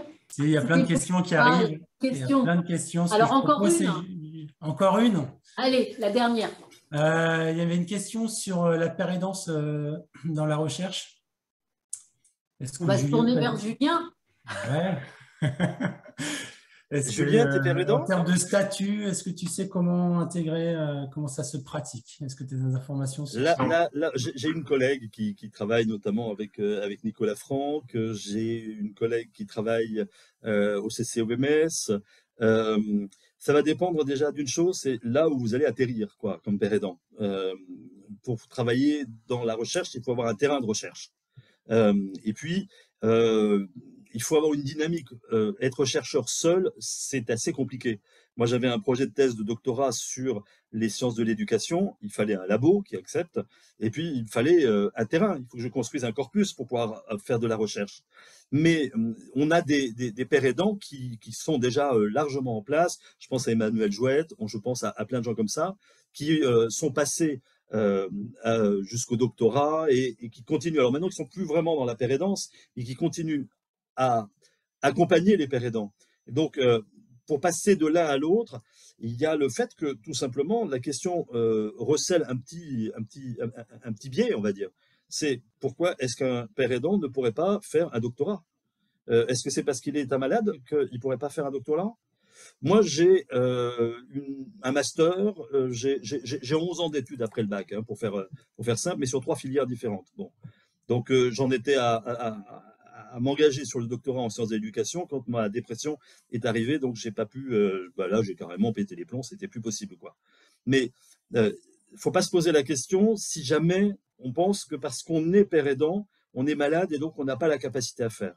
À l'inverse, c'est vrai qu'il faut pas se leurrer, je vous l'ai dit tout à l'heure, c'est épuisant. Si on fait vraiment bien son travail, c'est épuisant. Donc, choisir un sujet, trouver une équipe qui permet de le faire, avoir un corpus sur lequel on puisse travailler, qu'il soit local, soit pas. Et par exemple, moi, Gaïa, localement en province, j'aimerais bien aller plus loin. Mais c'est plus difficile que si vous travaillez sur le GHU, par exemple, Paris, où il y a vraiment de quoi faire. Hein. Donc, le lieu, l'équipe, le sujet, et à ce moment-là, père aidant ou pas père aidant, c'est faisable. Juste 2 mots rapides. La recherche impliquant des personnes concernées donne lieu à plein de possibilités. Là, vite fait, j'en vois quelques-unes. Le fait déjà de donner la parole aux gens, les interroger. Premier étage de la fusée, le basique, aller demander aux gens leur avis. Voilà. Deuxièmement, c'est faire participer les chercheurs définissent un objet de recherche, puis dans un second temps, mais un second temps seulement, le font entre guillemets valider par les personnes concernées, genre est-ce qu'on a oublié quelque chose, est-ce que ça vous convient? Merci, très bien, et les chercheurs font la recherche. Troisième étage de la fusée, c'est on implique les usagers, les patients, les personnes concernées, comme vous voulez, dans la définition même de l'objet, mais la recherche est quand même conduite par les chercheurs. Un autre étage, c'est on définit ensemble, on réalise ensemble, on analyse ensemble et on écrit ensemble la recherche, on la valorise. Voilà. Il y a donc encore plein de choses à construire, à faire, et c'est encore indéfini. Et puis la question de la formation, je veux dire, moi je suis sociologue, conduire un entretien auprès de personnes, ça s'apprend, même si c'est pas bien sorcier, mais ça s'apprend. Donc il faut former les gens à écrire, à analyser, à faire de la recherche bibliographique, ça peut se faire. Il y a la question de la rémunération aussi. Qui est importante. Or, la recherche n'a pas souvent de sous pour faire ça. Donc, il y a plein de questions. C'est encore un terrain à explorer et à construire. Voilà. Bon, eh bien, écoutez, on est presque dans les temps. On avait dit qu'on ferait 5 minutes de pause pour permettre à tout le monde de se ressourcer. On reprend alors à 16h16, puisqu'il est 16h11, à juste 1 minute de retard, pour écouter l'expérience de pouvoir d'agir. À tout de suite, à 16h16 précisément. Donc, nous allons maintenant passer à un retour d'expérience de l'association Pouvoir d'Agir, dans les Pays de la Loire. Et cette association est située à Laval. Amélie, Delphine, c'est à vous. Amélie, je te laisse. Oui, donc bonjour à tous, merci d'être nombreux. Du coup, je vais vous présenter l'association Pouvoir d'Agir 53 en 2-3 minutes à peu près. C'est une association de loi 1901 qui est reconnue d'intérêt général. On va dire qu'elle est unique en France sous sa forme parce qu'elle est dirigée par des personnes ayant des troubles, enfin parce qu'elle dirige un service d'accompagnement ESPER. Ce service d'accompagnement est dirigé seulement par des personnes ayant des troubles psychiques. Les objectifs et actions de Pouvoir d'Agir 53, je dirais que c'est de sensibiliser et déstigmatiser les troubles psychiques vers les professionnels sanitaires, sociaux, médico-sociaux. C'est aussi être présent dans les instances pour représenter l'association et pour faire aussi bouger les lignes, comme on dit, le rien sur nous sans nous. C'est aussi co-former des personnes concernées de près ou de loin par le trouble psychique. Donc, par exemple, on est amené à co-former des moniteurs d'atelier avec Pascal Fournier, l'auteur des projets, et des travailleurs en ESAT. Aussi, on fait des premiers entretiens avant de diriger les personnes vers ESPER. En fait, on accueille des personnes, c'est Pouvoir d'Agir qui accueille les personnes pour les diriger vers ESPER ou une autre association ou une autre institution. C'est aussi de travailler en lien avec ESPER, comme va vous l'expliquer Delphine après. Du coup, on travaille en lien avec ESPER, on fait de la pérédance, on accompagne des personnes et on dirige aussi, on dirige ce dispositif d'accompagnement aussi. Voilà. Delphine, je te laisse expliquer ESPER du coup. Donc, ESPER, c'est le service d'accompagnement de Pouvoir d'Agir. Donc, on est 2 travailleurs pairs professionnels. Donc, on est père aidant professionnel. Je suis formée grâce notamment à Monsieur Pinet, qui est un de mes professeurs de DU de Lyon. Donc, ça me fait bizarre là aujourd'hui d'être en conférence sous ses yeux. J'ai la chance, moi, du coup, d'être travailleur en association et non en institution. Je m'en rends compte là au fil des conversations parce qu'en fait, j'ai gardé une certaine liberté d'esprit que j'aurais peut-être pas eu en institution. Et on ne me fait pas porter des choses que je ne veux pas porter. Je suis écoutée. Et c'est ce qui amène le service ESPER peut-être à fonctionner aussi librement. C'est qu'on accueille et on écoute et on entend. Ce n'est pas la même chose d'écouter et d'entendre. Les personnes que Pouvoir d'Agir nous recommandent ou sont... les institutions nous transmettent. Donc voilà, on est demi-temps sur 20 heures semaine. On a des locaux qu'on vient d'avoir. On a un Pouvoir d'Agir 53 avec une adresse et des locaux qui sont un petit peu à part. Donc c'est une nouvelle aventure qui commence pour ESPER avec plein d'autres associations. Donc c'est un mouvement associatif assez important. Donc voilà pour la partie ESPER. Ok. Donc moi je vais prendre le relais, donc je vais vous faire part un peu comment je suis devenue père aidante du tout début en fait jusqu'à la père aidance, comment j'ai pu m'émanciper. Donc c'est la première fois que je fais sans texte. Voilà, je préfère le dire. D'habitude, je dis toujours un texte, mais là, c'est la première fois que je fais sans texte. J'ai écrit quelques mots, mais voilà. On est tous avec vous. Un essai. Alors, c'est vrai que j'étais un peu une enfant insouciante. À 14 ans, mes parents, ils ont divorcé. Donc, ça a été le premier impact dans ma vie d'ado. Donc, je suis allée vivre chez mon père. Mon père faisait un métier assez prenant. Donc, j'ai découvert mon père, appris à le connaître à mes 14 ans. C'était pas évident parce que pour une ado, une jeune femme, enfin une ado, c'était pas évident d'apprendre à découvrir son père. Et du coup,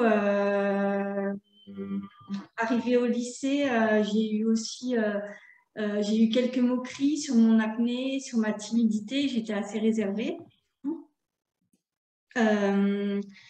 Arrivée dans ma vie de jeune femme, en fait, j'ai fait la rencontre d'un homme qui a bouleversé carrément ma vie, en fait. Il m'a violentée physiquement, moralement et sexuellement aussi. Donc, du coup, j'étais déjà assez fragile dans mon enfance, donc ce qui a déclenché certains troubles. Mais je me voilais la face, en fait. Je voulais pas me dire dans ma tête que j'avais des troubles. Je voulais pas. Et à cette époque-là, j'étais dans le déni total. Je me rendais pas compte. Donc, j'ai continué ma route. Donc, j'ai travaillé. Et en fait, en pensant travailler, j'ai dit, bon, bah, ça va passer, toutes ces anxiétés, toute cette phobie, ça va passer. Et puis, au fil des jours, des années, je voyais que ça s'amplifiait. Du coup, on m'a donné des responsabilités. Et ces responsabilités-là m'ont amené à développer encore plus, à accentuer encore plus mes troubles, du coup. Et il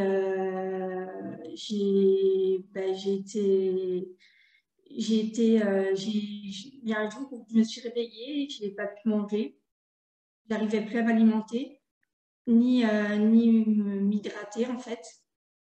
Donc j'ai été hospitalisée pour déshydratation et anorexie. J'ai été mise 5 ans en invalidité. Donc c'était pas très simple. Et le tout début de mes troubles, en fait, j'ai fait connaissance de mon ami actuel. Donc, ça fait 14 ans qu'on est ensemble. Mais je ne sais pas comment il a fait pour me supporter, entre parenthèses, parce que j'étais en pleine crise à cette époque-là. Et du coup, c'était vraiment, vraiment pas simple, quoi. Et à l'époque, en fait, je ne me rendais pas compte de l'ampleur de la maladie, en fait. Je pense que j'étais vraiment bloquée et vraiment dans un déni. Et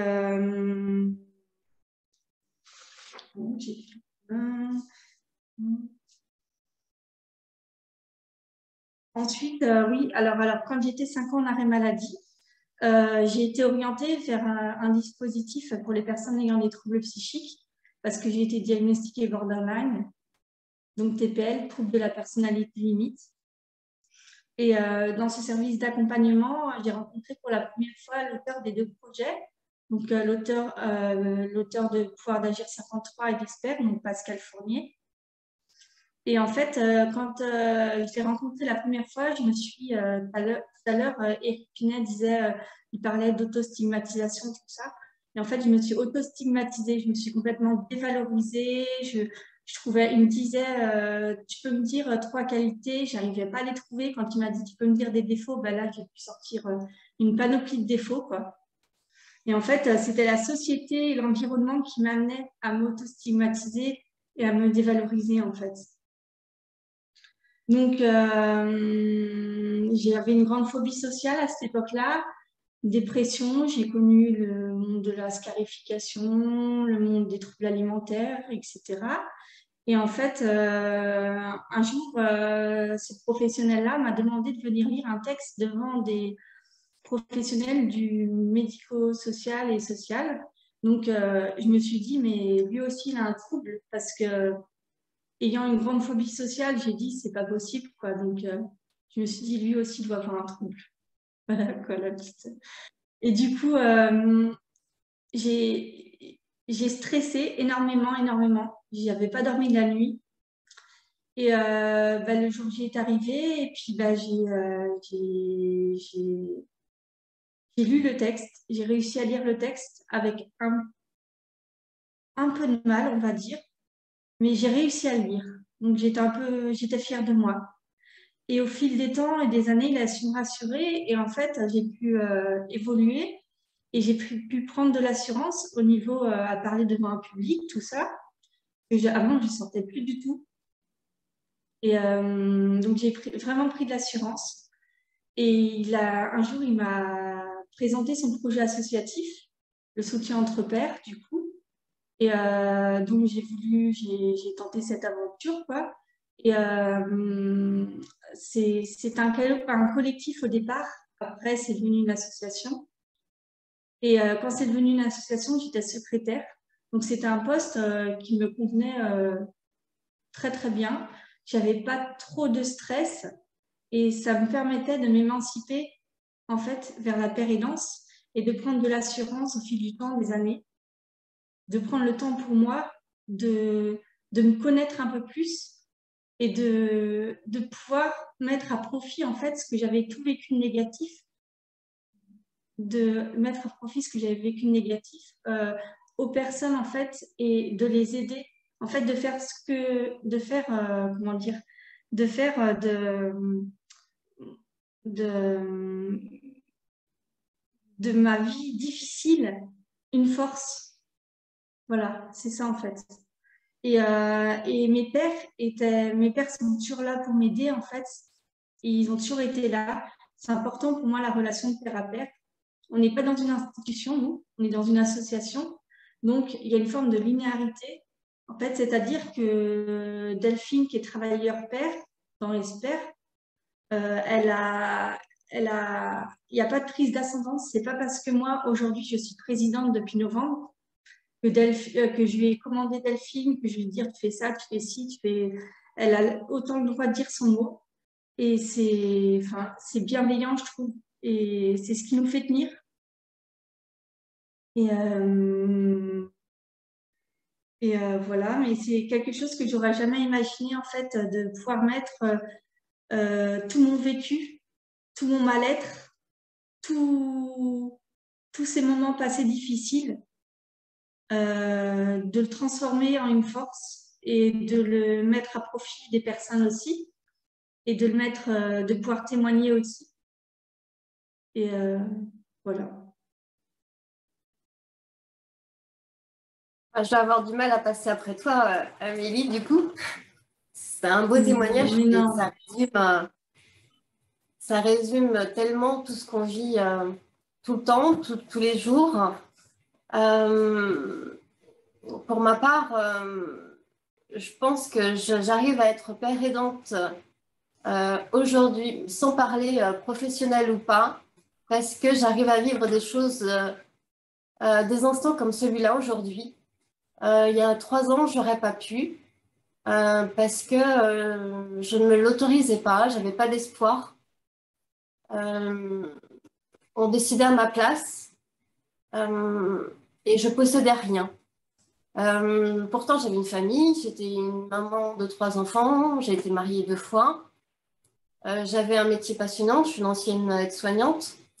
J'avais l'impression de tout avoir et en fait, j'avais rien, rien à moi, rien qui me disait que j'avais réussi quelque chose de ma vie. Je pense que quand je suis tombée, quand j'ai mis un genou à terre et qu'il a fallu que je me reconstruise et que j'ai été encouragée par les bonnes personnes, des bons moments, ça a été révélateur d'une nouvelle liberté. Et pourtant, avec mes démarches, je me suis enfermée, que je suis une majeure protégée, donc je me suis protégée en fait fermement. Je me suis enfermée de manière rigoureuse pour trouver une totale liberté aujourd'hui dans mes actions. Et j'ai la chance de pouvoir, je dis travailler, mais c'est même pas travailler. Je vais avoir pouvoir d'agir, pouvoir exercer sur mon vécu et sur mon expérience, rencontrer des gens qui me disent qui m'apportent autant que je peux leur apporter, ou même qui ne m'apportent rien, hein, finalement. La vie n'est pas faite que de superbes rencontres, mais de me dire qu'une journée est passée sans accroc, que j'ai réussi à la passer et que j'ai pu dialoguer, dire ce qui n'allait pas, dire ce qui allait bien aussi, parce qu'on a tendance à dire ce qui va bien, mais dire aussi ce qui n'allait pas. Si demain matin, je vais à Laval à pouvoir d'agir et que je leur dis que je ne suis pas bien et que ça ne va pas être bien pour moi, eh ben, je sais que je vais être entendue, respectée Et puis encourager. Il m'encourage même à prendre des vacances que je ne veux pas. Alors, c'est pour vous dire qu'il n'y a pas beaucoup d'employeurs qui pourraient faire ça. Ils m'ont demandé qu'est-ce que je voulais pour mon poste, qu'est-ce qui était bon pour moi. Je ne savais pas. Je ne savais pas. C'était la première fois qu'on me posait la question en me disant d'accord, mais quelles sont tes conditions à toi pour que tu te sentes bien dans ton travail? Eh bien, aujourd'hui, si on se posait tous la question, ça serait compliqué de le dire. Et moi, c'était compliqué. Et j'aurais dit, mais ils sont fous. Parce que si un jour, je n'ai pas envie de travailler, du coup, je vais rester chez moi. Mais il a fallu que beaucoup de temps, et encore même maintenant, m'autoriser à me dire, non, aujourd'hui, tu n'es pas bien, tu peux pas aller travailler si tu n'es pas bien, parce que l'espoir, il ne sera pas là, tu n'es pas en capacité, prends du temps pour toi. Autorisé à ah oui, je suis porteur d'un trouble, oui, je suis malade, oui, je ne suis pas tous les jours au top. Il y a des fois où je suis complètement désaxée, mais j'ai le droit de le dire, de l'exprimer. Et je crois que c'est là qu'est le rétablissement, c'est d'admettre qu'on a autant de défauts qu'on a de qualités. Et de se laisser du temps pour les trouver. Voilà. Et aujourd'hui, oui, j'ai la chance de faire partie de l'association Pouvoir d'Agir 53, d'avoir rencontré des pairs, d'en rencontrer beaucoup et d'être amenée à faire ce temps-là aujourd'hui avec vous. Même si je ne suis pas physiquement avec Amélie. Voilà, je vous remercie de votre écoute. Du coup, moi, je voulais juste rajouter au niveau de Delphine, je ne me considère même pas comme en ascendant son employeur. Je considère vraiment en tant que père aidante et de relation de père à père et relation de père aidante. C'est ça qui fait la force et qui permet, je pense, de mettre moins de pression sur les pères aidants, sur les travailleurs pères aussi, professionnels. Moi, j'ai fait ce choix-là aussi de rester père aidante bénévole parce qu'une fiche de paye me stresse énormément. Le monde du travail me stresse énormément. Et pourtant, aujourd'hui, je suis présidente de l'association Pouvoir d'Agir 53.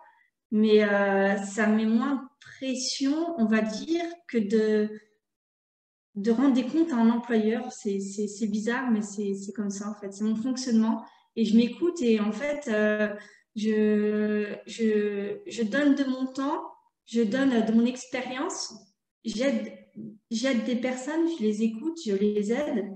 Et en fait, je me dis que je ne profite pas de la société, que en fait, je donne de mon temps et du coup, que je ne profite pas de la société et que je suis pas seulement spectatrice de ma propre vie, mais bien actrice, quoi, en fait. Voilà, c'est ça. Et c'est muette, toutes les deux. Je crois encore Amélie, oui, une intervention, Amélie. On te laisse. Alors, j'ai écrit un petit poème pour la fin du goûter, en fait, avant les questions, du coup. Je vais mettre mes pages dans l'ordre. Oui, c'est bon. Alors, une main tendue vers une nouvelle issue, un nouveau chemin proposé vers une nouvelle destinée, deux personnes concernées, une personne que je souhaite aider, une personne en détresse, me lançant des SOS. Ces larmes coulent à flot. Pour moi, c'est déjà trop. Je voudrais que sa souffrance cesse, car oui, la mienne s'est peu à peu atténuée. Je me sens désormais apaisée. Mais je voudrais tellement aider cette personne qui, comme moi, est concernée par un trouble mental, faisant parfois beaucoup de mal. Une rencontre programmée, un matin d'été. Le chant des oiseaux m'apaise, il m'allège. Car oui, il faudra que je trouve les mots, les bons mots qui vont la rassurer afin qu'elle se sente moins isolée. Je voudrais tellement lui redonner le sourire pour lui faire oublier le pire. Mais pas de pression, même s'il est nécessaire qu'il y ait connexion. J'aperçois au loin une silhouette. Je me dirige vers elle. Un corps si frêle, je découvre. Une âme meurtrie en découle. Tel un vase fragilisé et abîmé par les années. D'une grande fragilité est-il, d'une grande sensibilité est-elle. De ces regards échangés naît une vraie complicité, de par notre vécu similaire qui est pourtant peu ordinaire. La connexion s'est établie. Je ne peux être qu'ébloui par ces échanges d'une grande rareté face à notre grande fragilité. J'aperçois au coin de sa bouche un petit sourire, l'histoire de quelques secondes. Elle a su oublier le pire. L'orage gronde. Elle me propose d'aller boire un café pour continuer à discuter. Je me montre volontaire et réponds favorablement à son souhait, qui, je pense, s'est réalisé face à notre multitude de similarités qui s'en est découlée lors de cette matinée. Elle repartira en fin d'après-midi avec, comme plus beau cadeau, son fardeau abandonné sur une plage en plein été. Elle se sentira plus légère, tel un papillon, car oui, il y aura eu connexion. Au loin, sur mon chemin du retour, j'aperçois au loin d'une tour, au milieu de l'océan, un merveilleux arc-en-ciel de couleurs. La pluie s'est atténuée pour laisser place à des larmes de bonheur. Voilà, petit poème de la fin.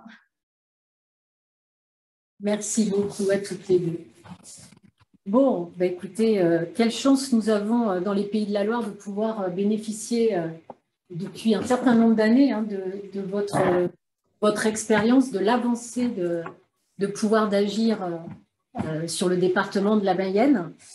Moi, j'aurais une question avant de passer la parole aux auditeurs.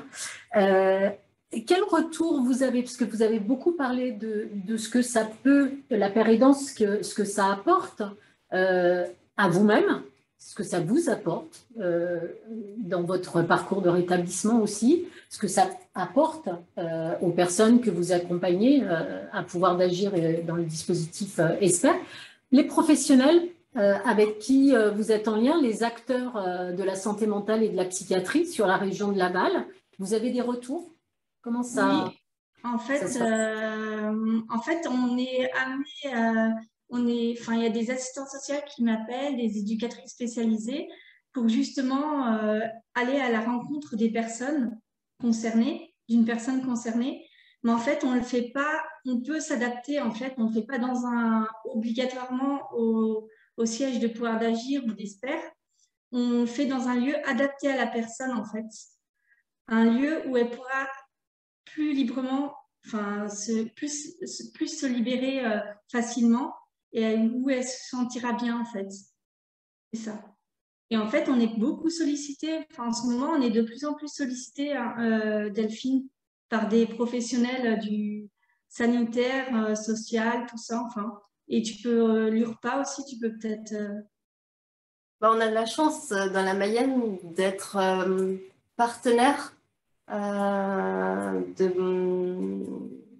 services médico-sociaux, notamment tu évoquais l'URPA, où nous interpelle sur le centre de proximité de le Laval. centre de proximité de Laval, qui nous interpelle sur la co-écriture d'un atelier sur l'estime de soi. Je trouve que c'est... La co-animation aussi. Oui, la co-animation, c'est toujours intéressant d'avoir leur point de vue et d'avoir aussi la bienveillance de leur attitude aussi à ce qu'ils viennent nous questionner toujours sur ce qu'on en pense. Je trouve qu'il y a une grande richesse dans ce département qui est pourtant, excuse-moi Amélie, de vaches que d'habitants. Mais s'il y a bien un département où je trouve que la pérédance est bien dotée, c'est le département de la Mayenne. Bizarrement, dans le Maine-et-Loire, il a fallu que je m'exporte pour trouver le lieu d'accueil, mais c'est un beau voyage. Vous parlez toutes les deux à plusieurs reprises d'adaptation, d'accompagnement singulier, puisque là, Amélie, tu évoquais la question d'ajuster le lieu de rencontre aux besoins, à ce qui sera plus propice à la personne. Delphine, vous parliez, vous, de l'adaptation du poste et peut-être on y reviendra aussi avec Eric pour réouvrir la discussion, cette adaptation du poste de père aidant professionnel ou du père aidant ou du médiateur de santé père, parce que certains avaient posé cette question-là, la différence, elle est... alors, elle semble fondamentale, cette adaptation, et en même temps pas si évidente pour les recruteurs, sauf à pouvoir d'agir. L'employeur. On a peut-être j'ai peut-être de la chance qu'on ait à pouvoir d'agir, oui, parce que du coup, c'est l'employeur qui s'adapte aux salariés et pas le contraire. Le salarié ne doit pas, même si j'entends bien, hein, je pense que si demain j'arrive sans vêtements, peut-être qu'Amélie va me regarder avec des yeux tout ronds, mais c'est peut-être pas pour ça qu'elle va, qu'elle va me renvoyer, elle va me demander déjà si je vais bien, je pense. Et puis, mais j'ai pas une fiche de poste clairement établie. Tout se construit au jour le jour. Et je crois que c'est ce qui fait la richesse de ce poste, c'est l'écriture jour après jour. La période donc que j'étais l'année dernière ne sera pas la même demain, je pense. Et les enseignements que j'apprends chaque jour font que j'évolue aussi. J'apprends à me connaître, hein, certainement. Mais c'est ce qui fait peut-être la facilité de travailler dans une association et non en institution. Mais c'est pareil, en fait, nous, l'association, la différence entre un établissement, enfin une institution, des pères aidants professionnels dans une institution, nous, on est une panoplie de pères aidants. C'est-à-dire qu'en fait, on va voir qui peut avoir connexion avec telle personne. Par exemple, si la personne a 18 ans, on ne va pas mettre quelqu'un qui a 18 ans, un jeune homme qui a 18 ans, on ne va pas mettre quelqu'un qui est... Non, non mais voilà, je m'explique. Enfin, on va essayer de trouver une personne assez similaire par rapport à son passé, ce qu'elle a vécu. En fait, on va essayer d'analyser et de mettre un père aidant. Enfin, on y va toujours en binôme, déjà, par deux. Et on va essayer de mettre des personnes qui sont... où il peut se produire des connexions, en fait. La connexion ne se fait pas avec tous les pères. C'est ça, en fait, la différence. Nous, l'avantage, c'est qu'on a une panoplie de pères aidants et on peut, selon le vécu, selon le ressenti, selon nos conditions favorables aussi. Par exemple, comme moi, je ne peux pas aller rencontrer toute seule un homme, un jeune homme de mon âge par rapport à mon passé, ça me bloque et ça fait partie de mes conditions favorables, quoi. Donc là, je relaye le... Voilà, quoi. La force du groupe. Ouais, c'est ça. Merci beaucoup à toutes les deux, vraiment pour ce retour d'expérience. Yves-Antoine, est-ce qu'on a des questions?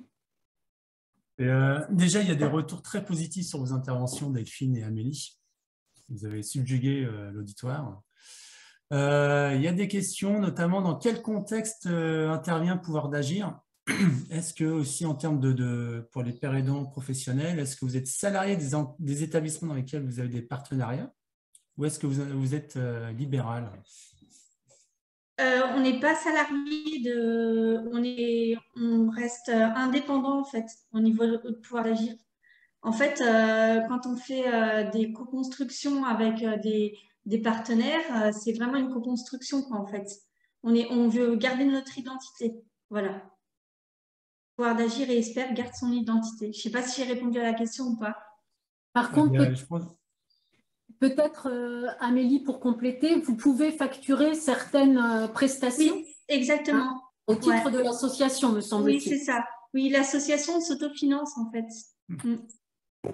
grâce aux interventions. Très bien. C'est-à-dire, je pense, le sens de la question des collègues du centre de réhab d'Epsilon. Une autre question, est-ce que vous pensez que les associations porte-parole des usagers en santé mentale, l'UNAFAM et autres, les comités des usagers à l'hôpital, pourront accueillir des médiateurs santé père et des pères aidants bénévoles? Est-ce que je pense que ça... Eric, si tu as une réponse, tu peux intervenir également.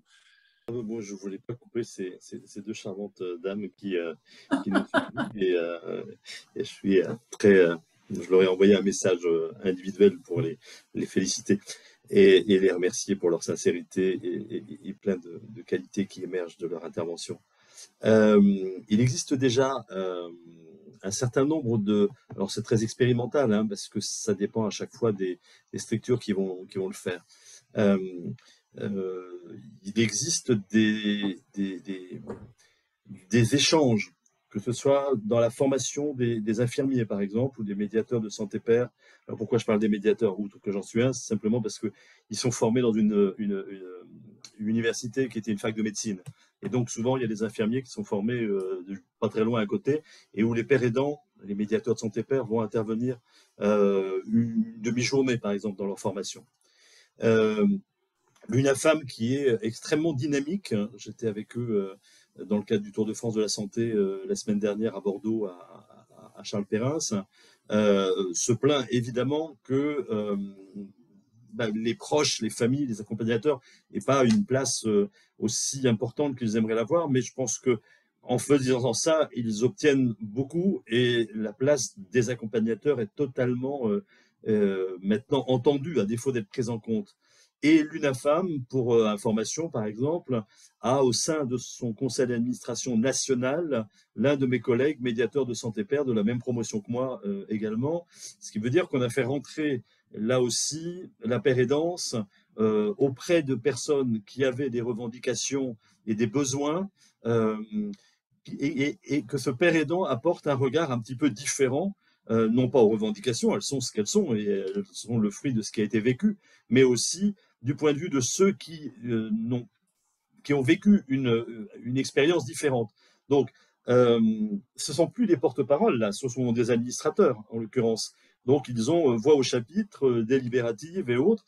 Donc, je pense que la pérédance, si on retire tous ces thèmes, parce qu'on n'a pas utilisé tous les intitulés, mais les mentors pérédants, les patients experts, les pères experts, etc., progressivement arrivent à s'infiltrer parce que, non pas ils sont une espèce de machine dynamique, mais parce qu'ils sont dans un mouvement où on se rend compte que la place du patient et le retour du patient, que ce soit auprès des soignants, de ceux qui se forment, là il y aurait beaucoup de choses à dire parce que la formation des soignants, si elle intègre progressivement un peu plus la position des soignés, aura certainement aussi énormément progressé.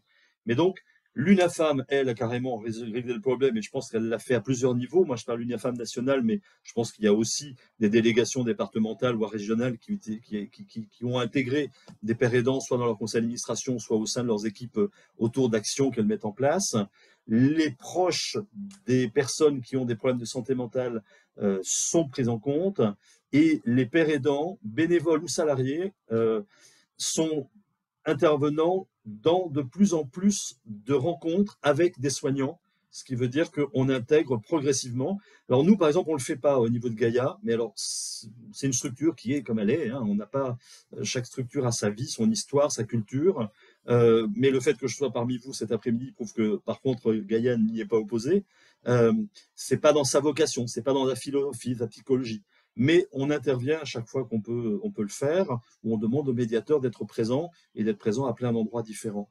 Donc je pense, je ne sais pas si j'ai répondu à la question, mais dans les formations, auprès des structures qui représentent les familles ou les proches de personnes concernées, que ce soit des professionnels ou des non-professionnels qui interviennent, ce qui est important, c'est que ce système de ruissellement qui a été un peu dévoyé par la politique est en train de se mettre en place et progressivement contribue à ce changement de modèle où cette fameuse rencontre dont je parlais tout à l'heure du celui qui est conscient et de celui qui doit faire confiance sont en train de progressivement changer le cours des choses et pour le mieux-être des patients.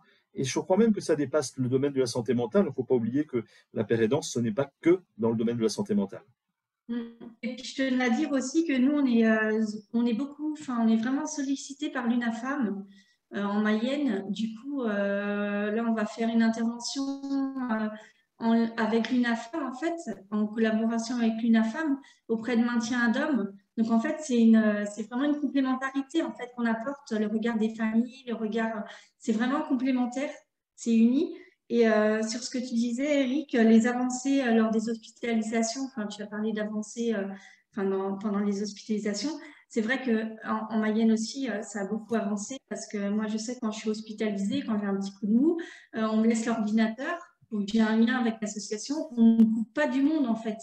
On ne coupe pas du monde parce que sinon, je me retrouve sans rien, je me retrouve comme si j'étais à nu et comme si j'étais plus rien en fait dans un endroit où je ne pourrais pas avancer, ni m'épanouir, ni me reconstruire et ni me guérir, enfin, ni aller mieux, quoi, en fait. J'ai besoin de ces outils, des ordinateurs, d'avoir la relation avec mes pairs. Donc, on me laisse mon portable, mon chargeur, tout. Mes ordinateurs, je fais des visios avec, avec mes pairs, avec Delphine, tout ça. Je fais des visios quand je suis hospitalisée. Et il n'y a pas de souci là-dessus. Enfin, il y a des établissements qui sont vraiment ouverts à ça, quoi. Ça change les paradigmes. Les pratiques évoluent. Oui, les pratiques évoluent. Ouais. Est-ce qu'on avait d'autres questions, Yves-Antoine? Il y a d'autres questions, mais par rapport à ce que viennent de dire Amélie et Eric, moi, ce qui me, au vu des interventions, comment vous expliquez le fait que la pérédance se développe dans certaines régions, dans certains départements et moins ailleurs?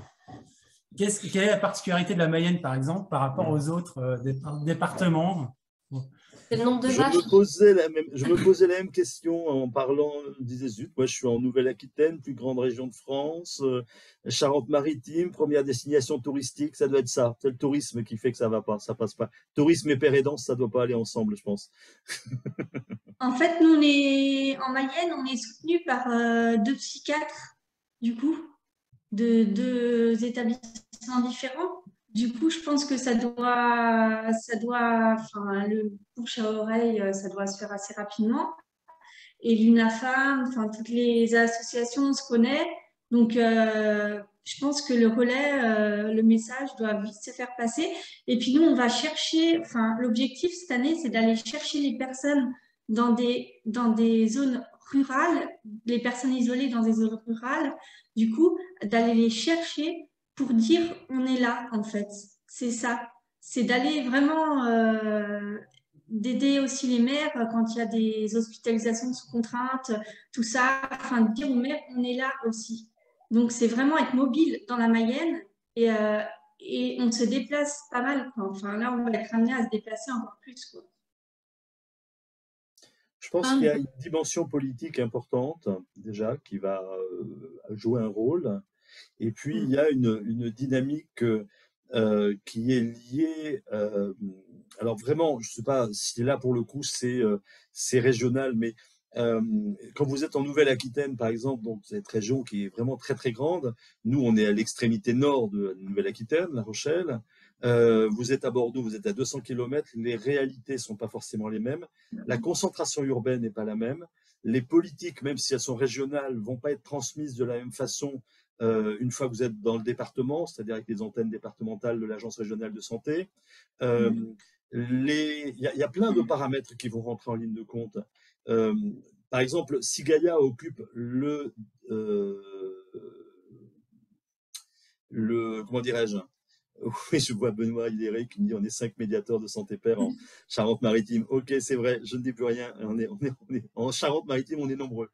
Mais ce que je veux dire, c'est qu'il y a plein d'autres particularités aussi qui sont liées à l'urbanisation, par exemple.